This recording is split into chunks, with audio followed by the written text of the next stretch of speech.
Hi, it's Matt again from My Mini Factory, and I'm joined on stage by Raging Heroes. This is Benoit and Mireille. Can you please take a minute just to introduce yourself, say who you are, what you do for the company, and just tell the people who you are. Okay. Hello, guys. So I'm Benoit. I'm the creative director of Raging Heroes. Mireille and me, we co-founded the company like 15 years ago, something like that. And my work is to oversee and design everything that goes into the products of the company and all the ranges we make. And my work is to run the company, bring everything that we do to you, marketing and communication and listening to you all of that work, all the new projects as well. We get to implement that together, husband and wife. Start by telling us about the original Raging Heroes brand, in case people haven't heard. So, like, what was the Raging Heroes project? How did it start? Okay, so it started in a weird way. Originally, we come from the movie industry, okay, and at the end of the 90s, we worked for 4 years on a feature film project. That was something. It was a fantasy action movie.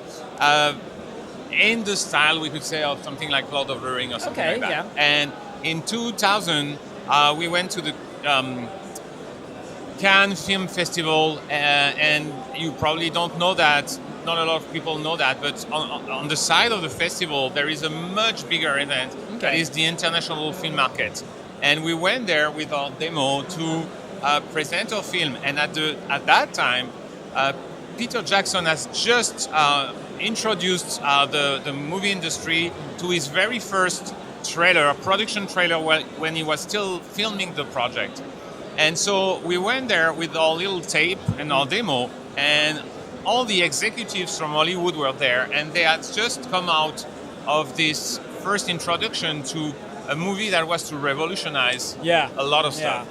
And us two, we were quite young at the time.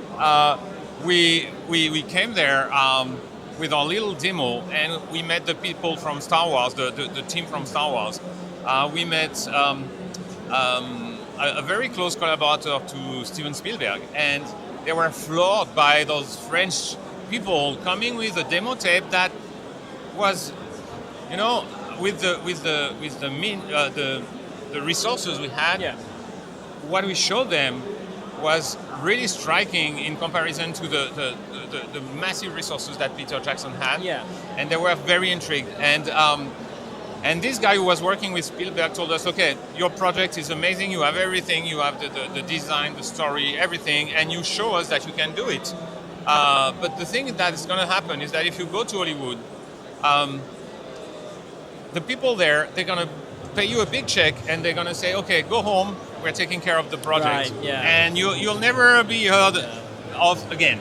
So we thought, okay, we worked for 4 years on that thing, we don't want to do that. So we thought about what we could do, and all the skills and technology and everything that we had developed for that project were very similar to world building and designing and sculpting characters for a miniature project. So that's how it all started. And at the time, the 3D printing industry was very much in its infancy. And we were the very first brand to introduce miniature with 3D printing. In fact, the only other brand who was doing that at the time but was not talking about it was Games Workshop. But we knew we could see the lines of the print on some of their, you could see that, but nobody knew about that at the time. So we were like the very first to do that, and there was a lot of backlash at the time because people were saying like, oh, you will never be able to be at the level of green traditional sculpting. And so we were sculpting those miniatures in 3D with ZBrush like everybody does today, but at the time it was a revolution, and it was extremely hard to find people to print for us. We couldn't buy a printer because at that time it was 100,000 dollars to buy one printer. Wow. Yeah. You know? Yeah. It was crazy. Things have changed so much. Yeah. It's No. insane. Crazies. Yeah. Even in the last few years, it's Yes. so different to what it was. Yeah. Absolutely. So what happened is that we literally search all over the world to find someone who could do that for us. The first person who did that for us was a guy who was he was American, but he was living in China, and he had built a workshop there where he was printing stuff. So he was our first person printing our masters. Yeah. And then everything was made traditionally with silicone molds first it was metal production. Yeah. And then after that, what happened was that we finally found someone in Germany who was 3D printing for dentists. Right. So the yes, printer yeah. was Yeah. much less expensive. It was only 20,000 K. 20K. Yeah. And he started printing for us. He was very good at his job, and we finally got the level of quality we wanted. Yeah. And a few years later, we bought the same printer as is, and they were a little bit less expensive, I guess, but 15K. 15K, Yeah. yeah. Yeah. So that's how it started. We bought 3, they made us a deal, so I think we paid 10, 12K. Yeah. I mean, it's supposed to be really early days. We still have them. Yeah. And the print They are surface amazing. is about this big. Yeah, You can see that the it's- printing Yeah. tray. Yeah. It's like tiny. For 15K. We can still That's use them, but they're so small, and it makes no sense to use them anymore. But the definition was sufficient at that It was- time. it's It was extremely extremely fine and flawless. But yeah, we've come a long way, and all of this was only to get our masters printed so that we can go into traditional production. Right, yeah, you know? yeah. So that you never even considered at the time that maybe people would have their own printers it was- and just cut out the middleman entirely. Yeah. Exactly. It was Yeah. something like a science fiction Yeah. thing, you know? It's a replicator of Yeah, Star Trek. It exactly, really is. exactly. Very much so. Yeah. And so what happened is that with that, we made 2 Kickstarters who were like massive. We could not believe that. People in the industry told us, oh, your Kickstarter, when you're going to run it, is going to be amazing. You're going to make at least $200,000. And we were like, oh my God, we'll Yeah. never do that. The truth is that we made 15,000 50,000 in And 30. yeah. We made 50,000 in 30 seconds. We made 100 grand in about 5 minutes. And our plans with the stretch goals were calculated over about 130 grand, and that was blown away in literally 10 minutes. So you should Wow. have seen us. We could not even look at the Kickstarter numbers going up. We're just scrambling. What are we going to do with the stretch goals? Okay, oh, what about the early birds? Oh, they just jumped. Okay, we got to add more early birds, because you have to remember at that time, back in 2013, the back office tools for Kickstarter did not allow you to set up your rewards ahead of time. So we were doing all of this live, and it was a mad scramble. But it was fun, but it was mad. Yeah. Yeah, so this first experience with Kickstarter was mind-blowing. It made the company literally like blow up in one day. So the big question at the time was to manufacture all those miniatures. Yeah. And we could not go to China and make plastic right away. It was still, like, you have to realize that this was the infancy of what is happening Yes, today. It absolutely. was so different. Yeah. And like YouTube was barely a thing at the time, yeah, you know? yeah. So It wasn't owned by Google yet. yeah. So anyway, it was something from another time, but it happened like just a few years ago. It's Yeah. crazy. And so we did a second one. We found someone in the United States who made the production for us with a very unique system of casting the miniatures, and well, it worked pretty well with that. And then a few years, so the company grew a lot, our range grew a lot, and a few years after that, one of our sculptors, Andrea Tarabella, started working on Patreon to sell his files for 3D prints. Yeah. And it was Artisan Guild. You probably know Artisan Guild. I know okay? Artisan Guild. Yeah. So I just like to say, Andrea was with us basically from out of school. Like, he Yeah. was with us for I think from the first, he was with us at the time of the first Kickstarter. So he stayed with us until he went to Artisan Guild, which is his and which he created. And he saw the state of the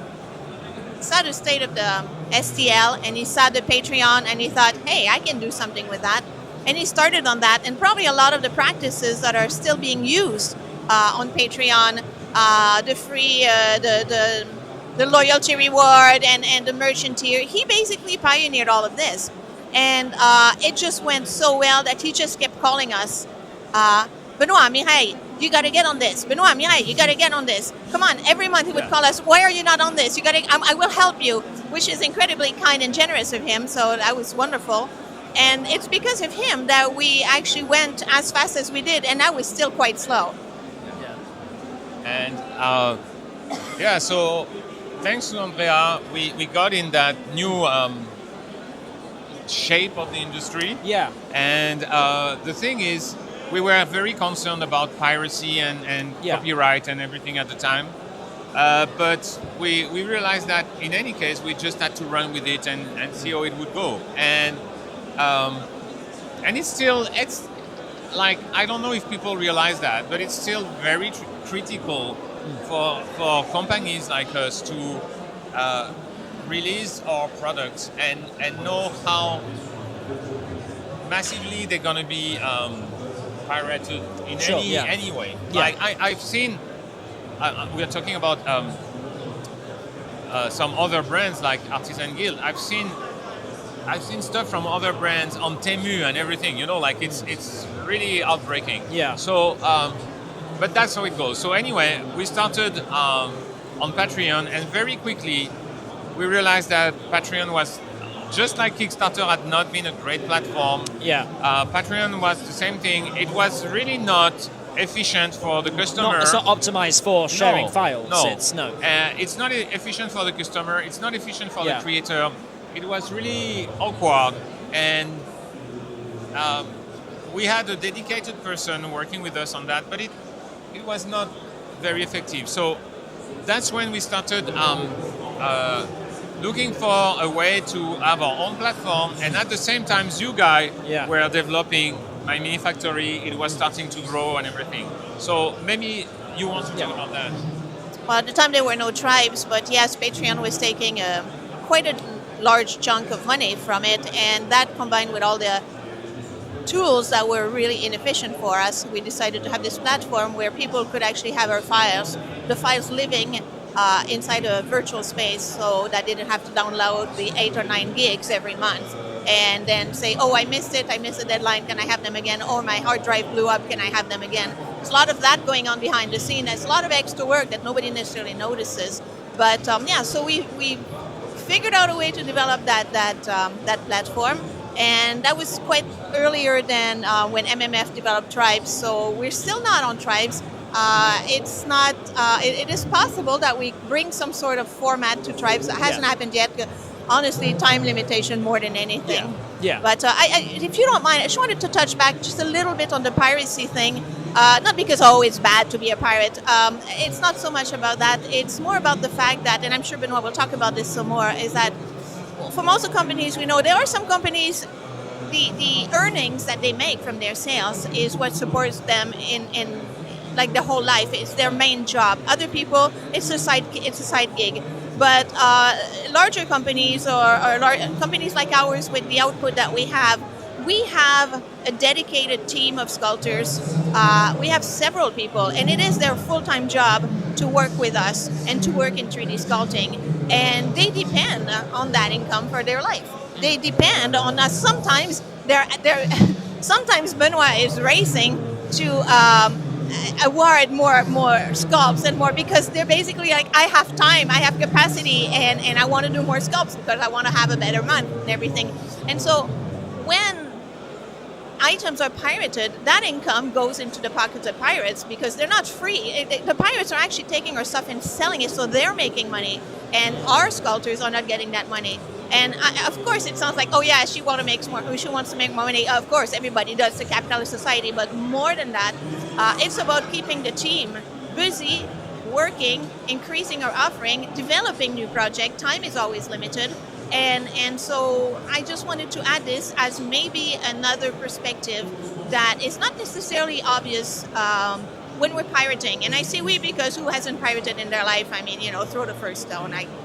So I just wanted to share that with you because I do realize that, especially with people listening at My Mini Factory, it's such a community and people care in some ways about each other. And so I wanted to throw that in because I don't think I've ever seen my sculptors come in and talk about, what they're doing and so on. So they watch the community, they're not necessarily part of it, but you are supporting them when you're supporting a brand, any brand. So I wanted to talk about that. So sorry for the No, it's side fine. track here. Yeah, and it's a valid thing to think about because I think with My Mini Factory, at least because I was a customer before I started working there, and you see these people that are doing these piracy, but you think, on My Mini Factory, it's so affordable and it's just nice because they're going to work. If you're paying for something, it's like, I know this is going to be quality because if you're doing something for free, there's always a catch somewhere along the line. I think My Mini Factory does have that community of makers, our customer base, like you said, the whole community that supports. And now with the introduction of premium merchants as well, people who, rather than the Etsy seller who, do they have a license, do they not? At least on My Mini Factory merchants, you can have it from the source. Yes, we have verified. They are absolutely paying and everyone is getting what they should do. So yeah, there's tools all the time to make sure that that's not going to be a problem. Excellent. Yeah. I forget what we were talking about. I think we were on the timeline. We were at the part where I guess 3D printers were starting to become more. In my mind, I have that down as the 2015, 2017 period when the companies start releasing resin printers at home, the £200 to £300 mark, and that was really the big change for everyone, wasn't it? Yeah, absolutely. Yes, and it was something very transformative in many ways. For us, it was a very interesting challenge because releasing something every month with the subscription model is a very high pressure.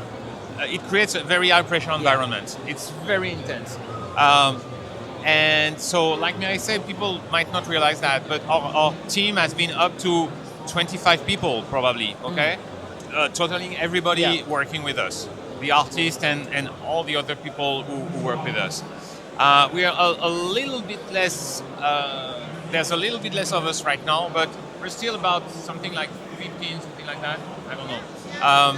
And I'd like to specify from all over the world. So yeah, and that's interesting. I mean, we should say, if we haven't already, I don't sound French. That's because I'm not. I'm Canadian. Benoit is French, and we're located in the south of France. But our sculptors are all over the world, and there have been many, and it's wonderful to have all these perspectives. So English becomes the main language. But it's fascinating to see all these perspectives of those different countries coming together. So yes, that also contributes to the work. Yeah. And so the challenge of releasing such an important volume of production every month is something. Once again, I don't know if people realize that it's a massive endeavor. Yeah. It's like running a Kickstarter every single month. It's something like that, honestly. And so what took us before, when we did our first Kickstarters, the two first with Raging Heroes, we didn't say that, I think, by the way, our brand for the 3D printing files is Heroes Infinite by Raging Heroes. A lot of people know us from Raging Heroes.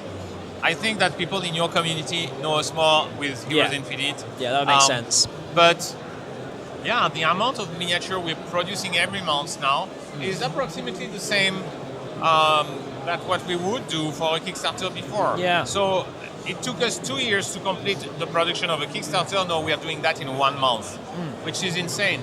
Then there is all the working with STL files created is that there is an amazing amount of file handling, and it's insane. Like a release, it's about 500 files for one release for 1 month, and we have to upload that in I think now it's 3 different platforms. Yeah, and in various formats. So for one format, the zip files are one way, and for another format, we zip them differently. And then from a manufacturer, again, it's a different upload. And Supported and unsupported. supported and unsupported. And we very much keep an eye if there is a change or an upgrade on files. We try not to diversify to too many platforms because we want to update everything at once whenever we do an update. So back to you. So that's a big moving to the STL format was a big change of gear, which was great, but it's very intense in terms of creativity. You have to invent basically a new world. When you say you mean you? Yeah, Yeah. it's mostly me. Yeah. The creation that we do happen this way. I'm the one. I used to be the one doing all the creative aspects. Okay, but I was like I worked for more than 10 years. I don't know, like 14 hours a day, every day for 10 years. It was a bit too much. And finally, we found a concept artist to work with me on this. It has been very hard to find the people of our team. We work with more than 200 sculptors. Wow. Before finding the 5 ones with whom we're working steadily right now. I was just wondering, what it might be interesting that you explain basically what is the flow of creating a monthly collection. Okay. Yeah, please do. So the way it goes, first of all, is that we will pick a theme. Yeah. So the theme is picked very much based on what you guys are telling us. So we run polls regularly. I try to answer to give a feedback on those polls. It's not always. I would love to be able to sit like we're doing now and do that. I try to do it from time to time, but it's like there's so much to do every month. It's a bit hard. So I give as much feedback as I can through our various posts, but we usually get more than 1,000 answers for every post. Yeah. So it's we get a lot of information on what the community wants, and we try to focus on injecting that into what we will design. So usually what will happen is that I will have a conversation with the concept artist. The conversation will run on 2 or 3 days about the theme of the release, how we're going to approach it, and what we're going to make it different. So you were asking me before this interview, like if I have one release that is one of my favorites, and we did one recently that is the Void Elves, and I talked about that like yesterday. I was recording a conference with you guys here, and I talked about the process of designing that release, and the goal of that release was to really reinvent the vibe and the look of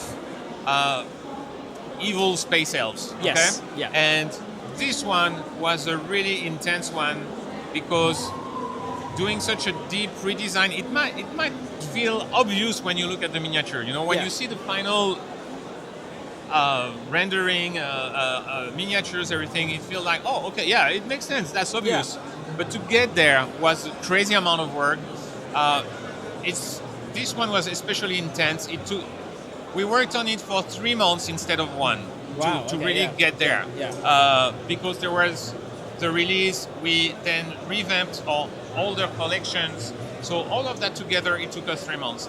The older collection on that theme.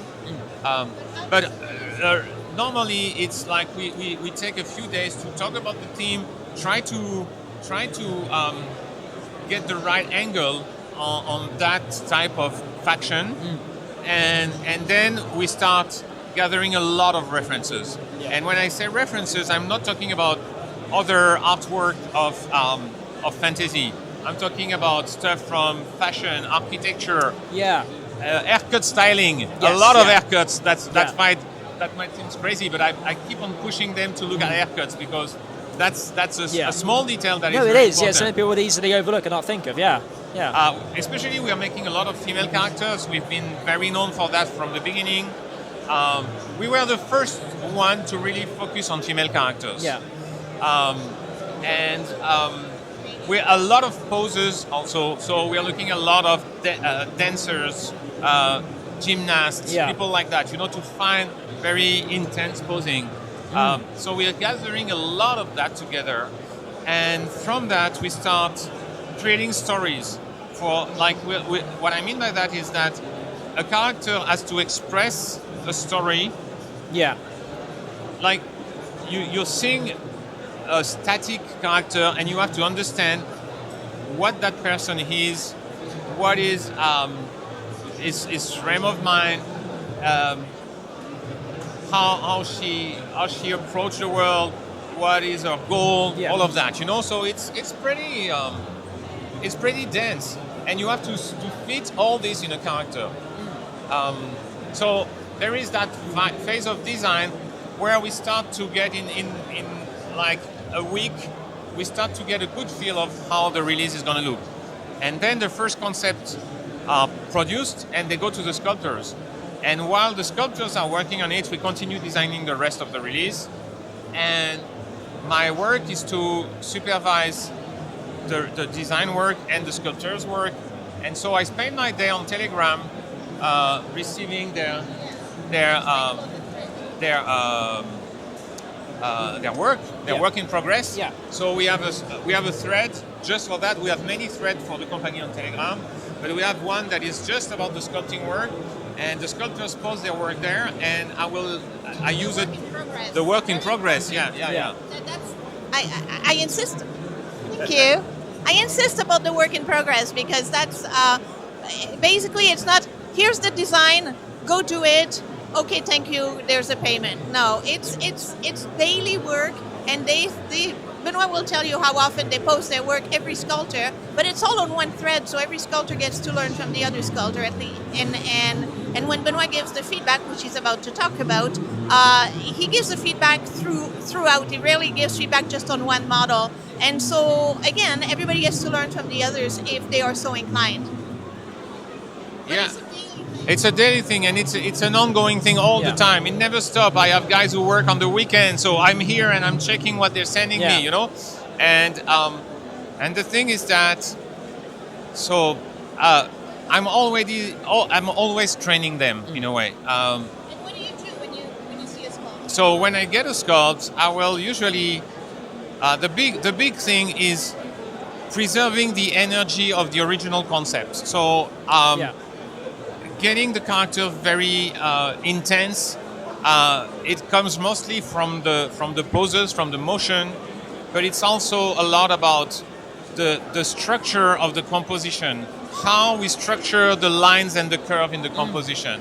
And it might feel a bit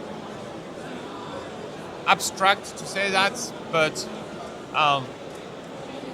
everything we do, there is a structure under the character that will give the character its energy, its attitude. If you see Spider-Man and you see that pose where is like crunching and you can see that as a black and white thing, like just the silhouette. Instantly you recognize Spider-Man. Yeah. If you see Mickey Mouse in the same way, you see his big ears, his big hands with the gloves. Yeah. But just as a black silhouette, you know what it is. So our work is to do something like that. That's what we're trying to achieve. Yeah. And so it's a work that comes a lot from the movie background that we have, and the like all those animation movies. Like the Japanese are so good at that, bringing action in the drawing, bringing energy in the drawing, and so. The work we keep on doing, the work I do every single day, is to remind them constantly about that. Yeah. And just as a side note, we were talking about our background in the movie industry. We were also teaching in one of the top 3 biggest school for movie VFX in the world. We've taught for 4 years there. All of our ex-students are working on everything you've seen on TV. Like amazing. Everything you've seen in the cinema, like all the Marvel movies, all the all the Disney franchise, all those things like Star Wars, Harry Potter, all those things. And so we come from that, and we're trying to inject that as much as we can in the design. So the process is ongoing like that. There's a lot of iteration, and I'm working with the sculptors at every step. They start with a very rough mock-up. I don't want them to go in details at first, because most sculptors, what they will do, they want to sculpt. Yes, so they start with the face and they go... do the interesting, juicy bits first, not the basics. And I say, no, you're not allowed to do that at all. You have to start with the construction, the solid foundation of the character. And we build on top of that. It's like if you were making a silhouette with clay.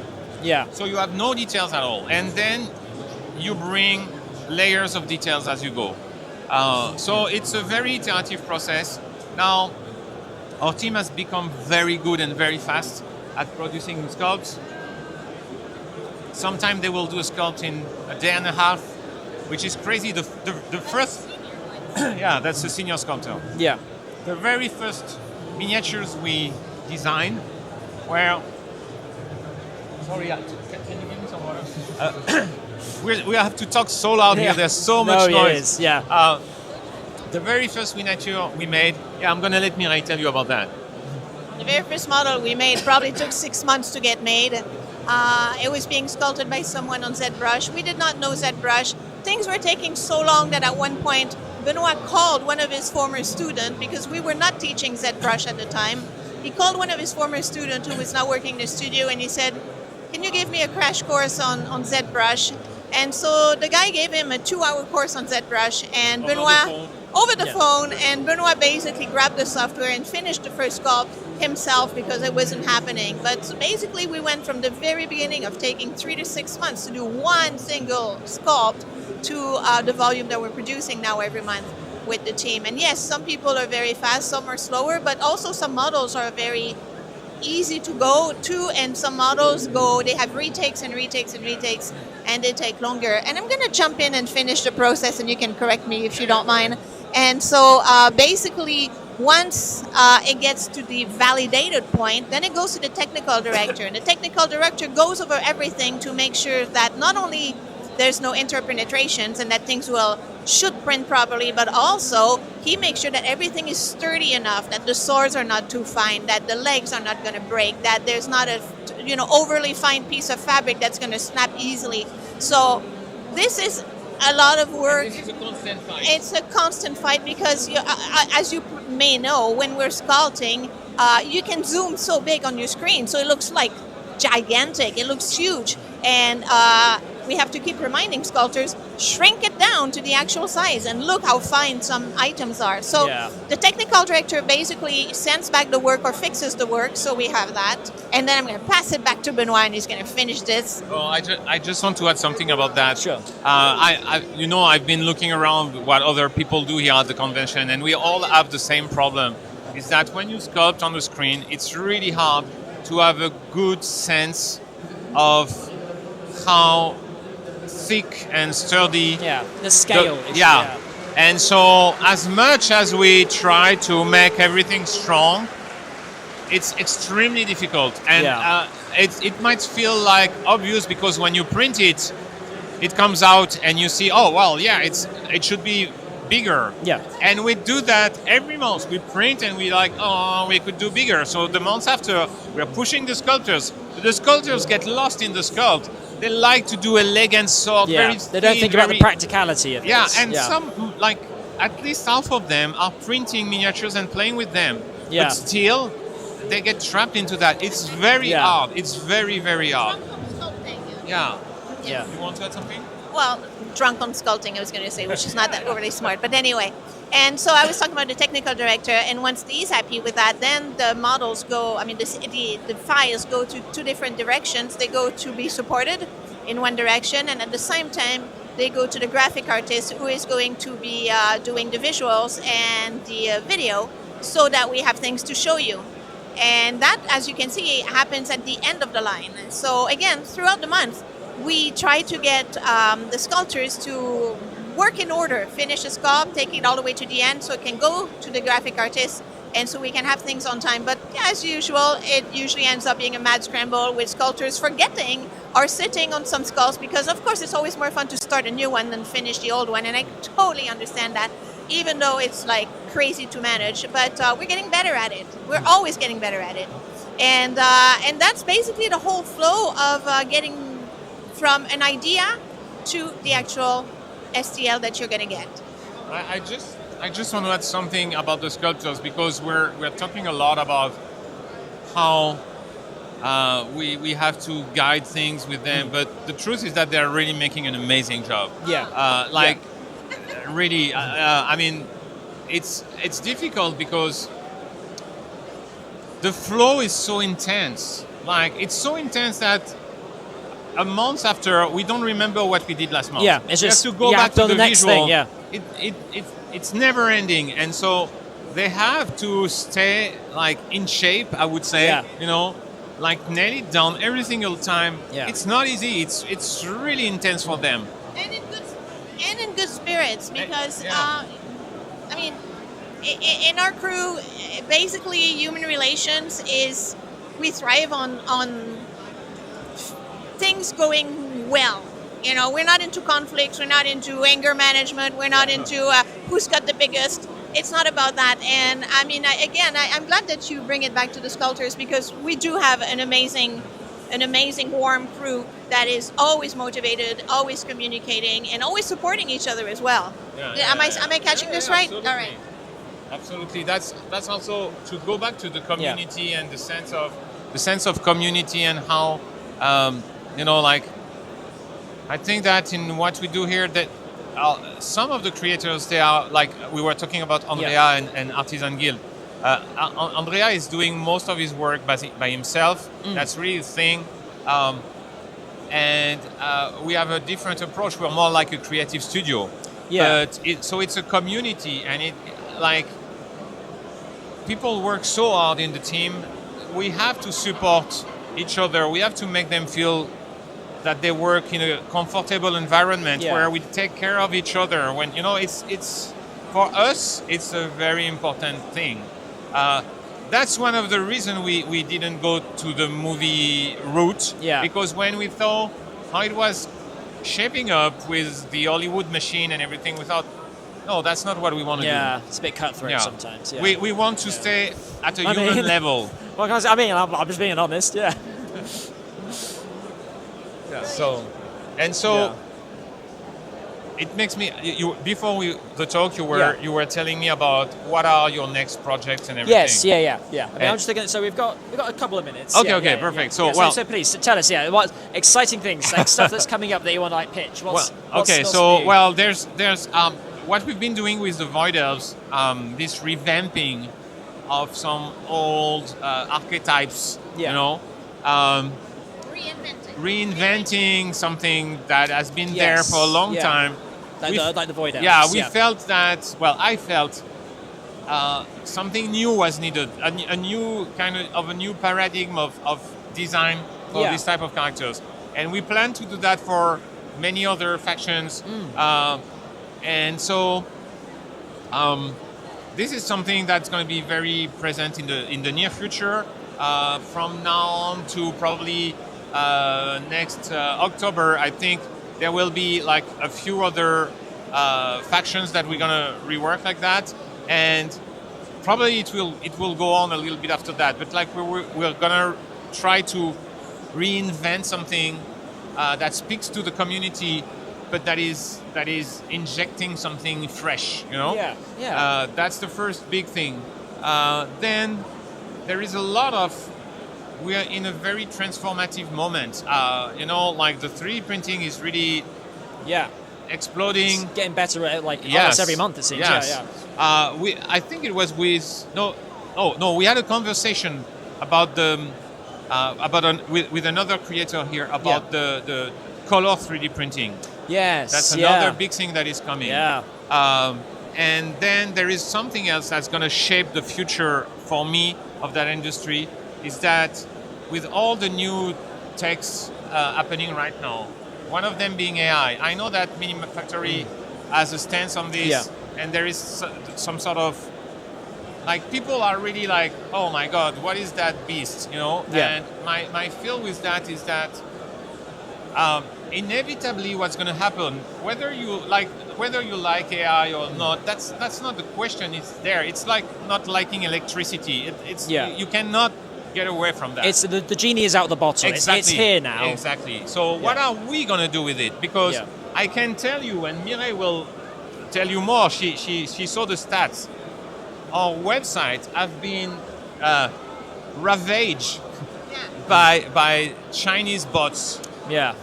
Basically, we've been seeing for October, November, December, about 30,000 hits a day, all coming from one single city in China. I mean, I see the numbers, and it's just this huge column.